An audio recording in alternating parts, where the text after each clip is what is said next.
बिस्मिल्लाहिर्रहमानिर्रहीम।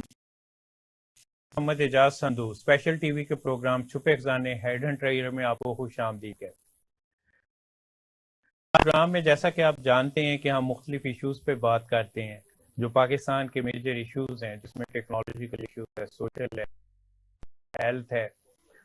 तो इस पे हम मुख्तलिफ इशूज़ पे बात करके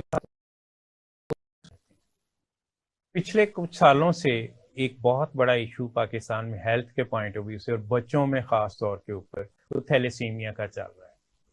इसका इलाज और मुश्किल भी है।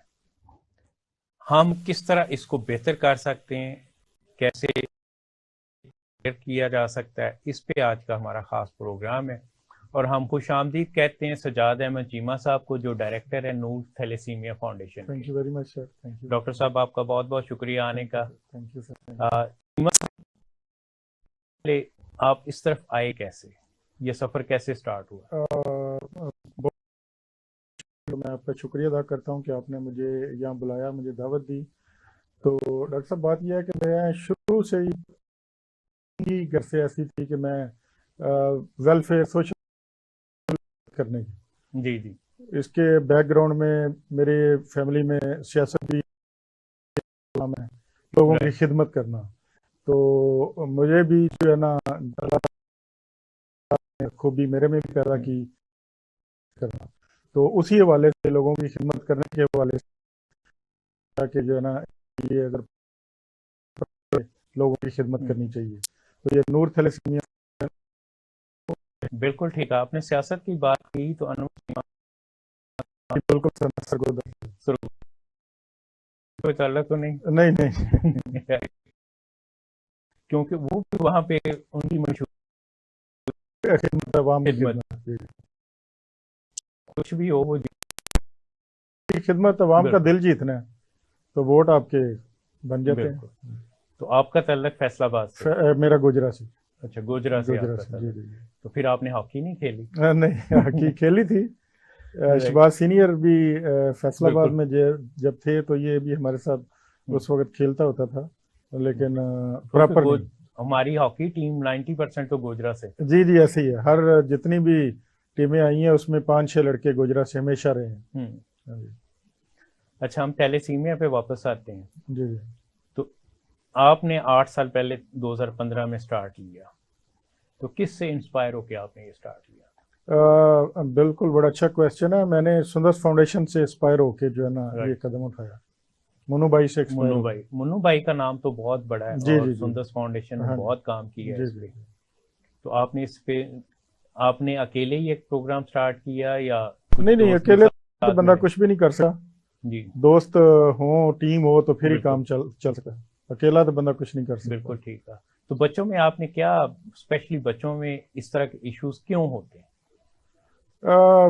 डॉक्टर साहब, ये बच्चे का कसूर तो नहीं होता ना, ये स्पेशली जो थैलेसीमिया है ये तो मौरसी मर्ज है, पेरेंट्स से बच्चे में जो मुंतकिल होती है। अगर दोनों पेरेंट्स मेजर के होंगे तो बच्चा जो थैलेसीमिया मेजर के हैं तो बच्चा भी जो है ना वो थैलेसीमिया का पैदा होगा। तो फैमिली मैरिज की वजह से तो ये इशू नहीं आता?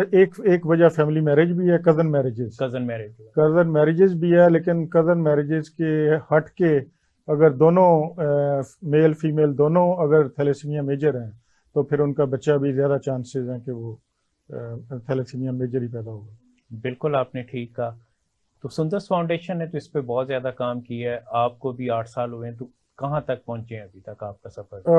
अल्लाह का शुक्र है, जिस तरह फातमीद बहुत पुरानी है, सुंदर फाउंडेशन बहुत पुरानी है, 22-25 साल हो गए हैं उनको काम करते हुए। तो इस वक्त लाहौर में हमारा अल्लाह का शुक्र है कि 3रा नंबर है। हम 3रे नंबर पे जो है ना इस वक्त काम कर रहे हैं।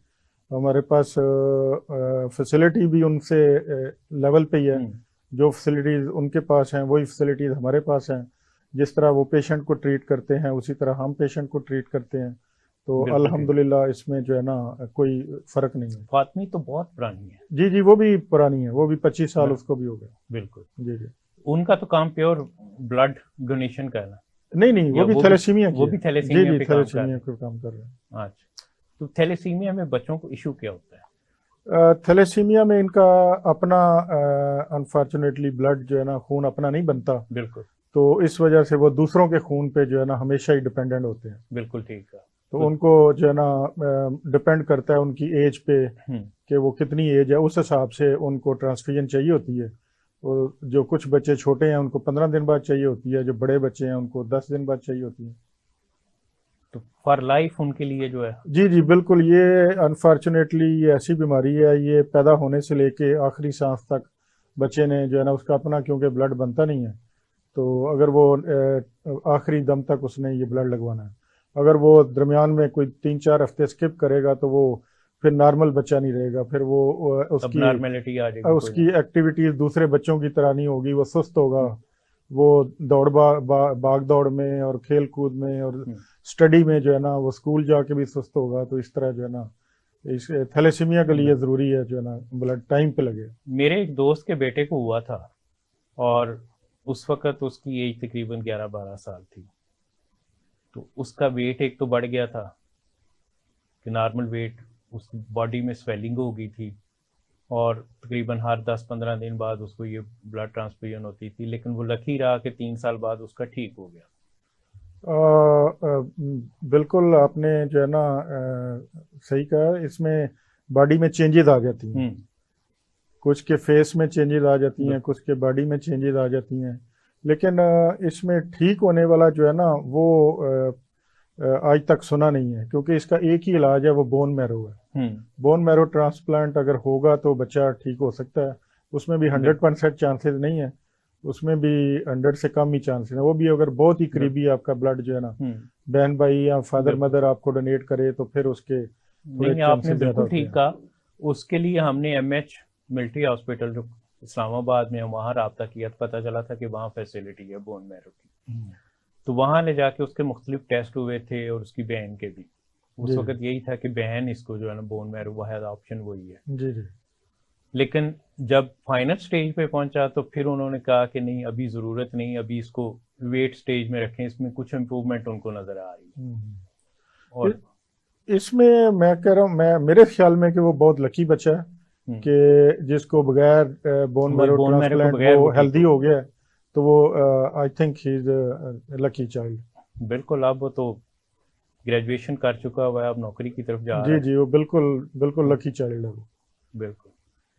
तो इसमें और किस तरह के इश्यूज आते हैं, सोशल इश्यूज क्या आते हैं? सोशल इश्यूज ऐसा सच कोई नहीं आते।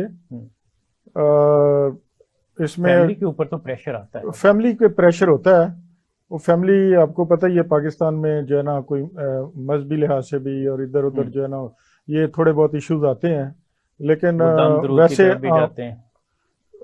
दम दरूद की तरफ मैंने तो वैसे जितने मेरे पास पेरेंट्स आते हैं बच्चे को लेके, तो मैं तो हर एक का पर्सनली इंटरव्यू करता हूँ। मैंने वैसे इस तरह का जो है ना वो, क्योंकि मेरे दोस्त का जब ये इशू हुआ था तो वो इस हद तक भी गए थे दम दरूद। 2006 में इतनी अवेयरनेस नहीं थी, लेकिन अब 2023 है, अब अवेयरनेस बहुत ज्यादा हो गई है।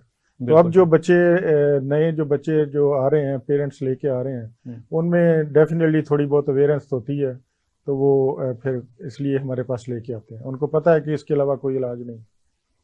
बिल्कुल आपने ठीक कहा। तो पेरेंट्स का जब आप इंटरव्यू करते हैं तो उसमें क्या चीजें बेसिकली आप देखते हैं? बेसिकली उनसे क्वेश्चन होता है कि वो जो है ना कजन मैरिजेस तो नहीं है।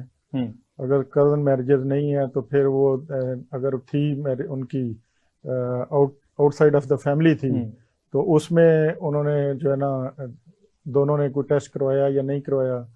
अगर नहीं करवाया तो फिर अभी जो है ना उनकी फैमिली में जो है ना वो पेरेंट साइड, मदर साइड पे भी और फादर साइड पे भी वो बहुत ज़रूरी उनके जो है ना वो थैलेसीमिया के टेस्ट होने ज़रूरी है। बिल्कुल ठीक है। क्योंकि आप अगर नॉर्मल 100 बंदों का टेस्ट करेंगे तो उसमें वो रेशो नहीं है। अगर आप थैलेसीमिया की फैमिली के 100 बंदों का करेंगे तो उसमें 40% रेशो ज़्यादा होती है।